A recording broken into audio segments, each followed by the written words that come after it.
Hey, this is Dave Payne, Elk River Harmonicas, and we are going to make an external spring. The easy way. Now you can make good external springs or you can make fast external springs, and we're going to make the fast one. So what we need is one chromatic. The internal spring has been removed. This is a harmonica here. We need some sort of pliers,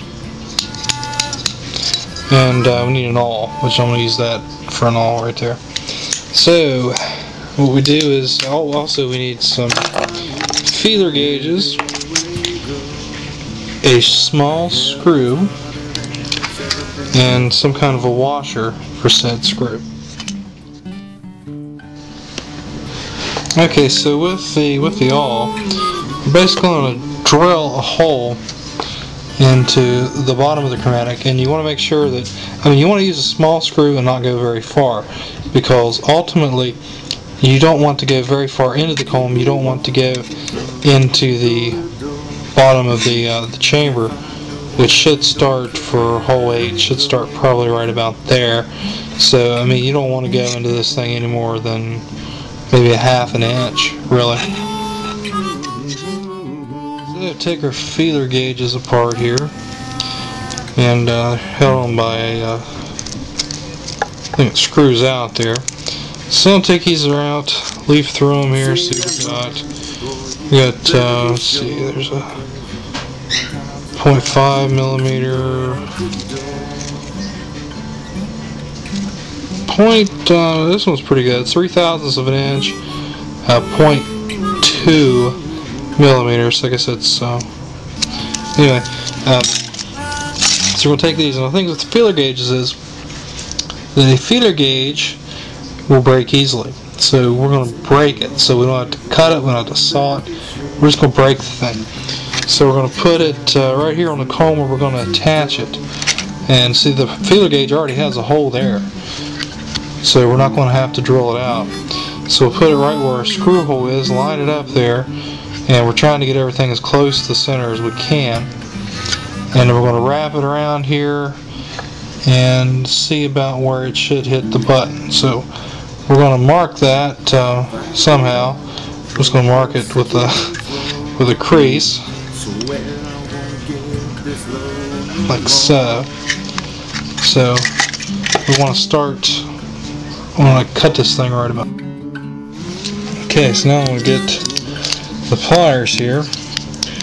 I'm going to hold at the crease, just where we wanted to break the thing, and then just bend it back and forth. Now the feeler gauge steel breaks really easily, and that's makes it kind of tricky sometimes when you're trying to do some kind of crazy thing with an external spring, and it'll break on you.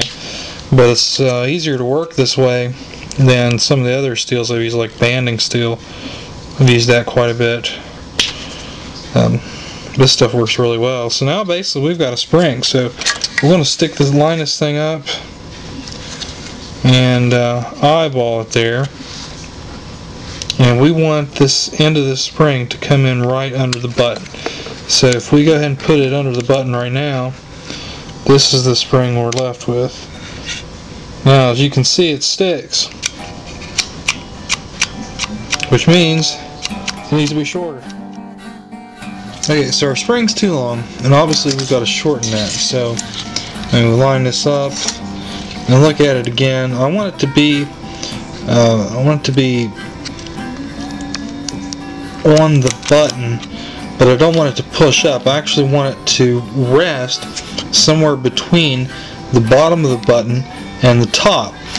So we're going to need to take some off. Now we could actually bend this out and bend it down to where it didn't push up so much, but at this point you see we've got spring coming down off the bottom, so we're going to make it a little shorter.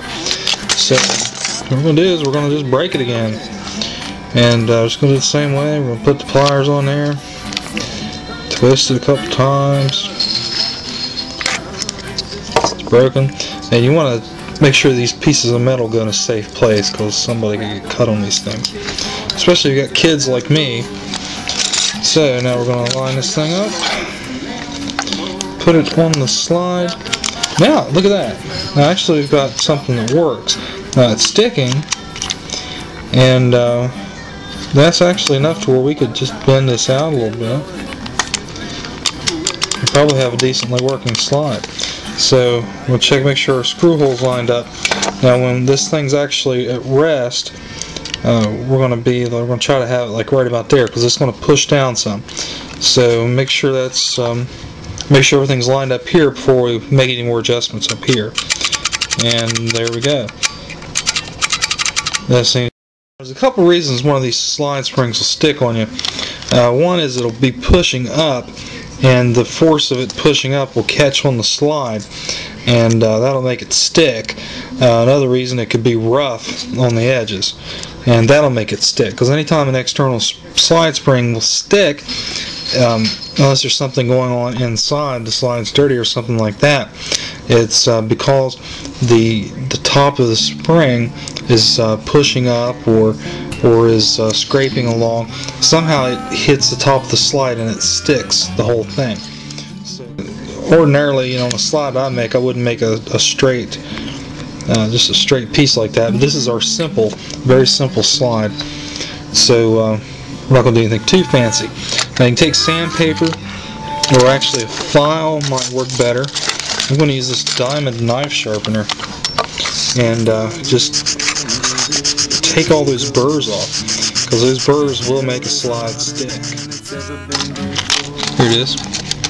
Okay, so now we're going to put the spring on, and this is kind of a critical juncture. Now if you notice, the hole in the feeler gauge here is actually pretty bigger than any screw we're going to put in it. So what we've got is a screw with a washer on it.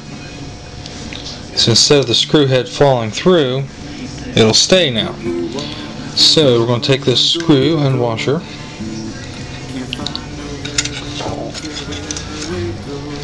put it on the comb, and this is isn't necessarily ideal, putting the screw this far back on this kind of just holding it with one screw anyway, spring, unless you want to put another screw up here, and that's really the ideal, is to have two screws holding this thing, so you drill a hole in that spring. But this is about making a slide spring with no tools whatsoever, really. So we didn't really go into that. We'll tighten this down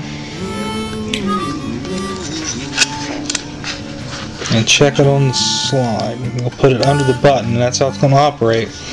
It's going to push against the slide button to make the slide go out.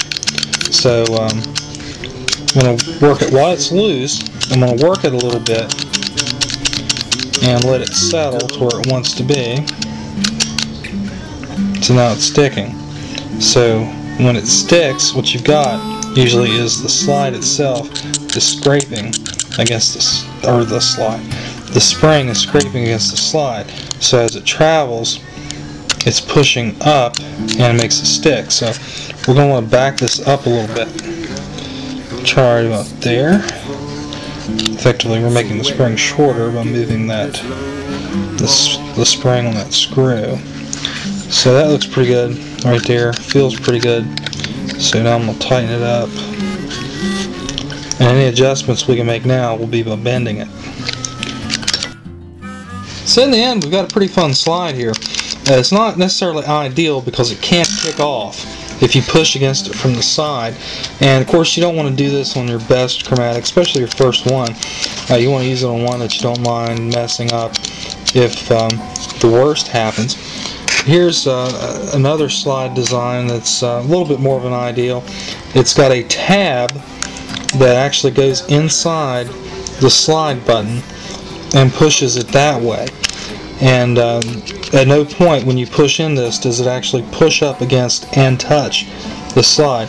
Now I've used banding steel in this. I've soaked it in some oxygen cleaner for a few minutes to get that nice black look on it from actually tarnishing it.